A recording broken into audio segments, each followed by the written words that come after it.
Marble Mazes is formatted as a 6, 8, or 10-week project. The way the project begins is through a series of planning exercises that emphasize or focus most strongly on the orthographic plan view.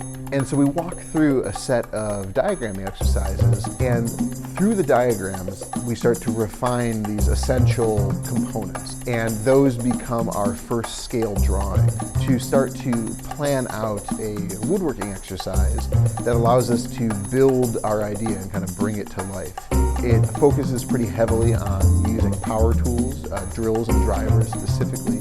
We can then use some sawing skills and some additional measuring skills to produce kind of those gameplay components. A pinball game of their own invention, or a miniature golf game that they made a little putter with a dowel rod and a piece of MDF for. And it's really exciting to see the creativity that comes out of that and the diversity of the projects.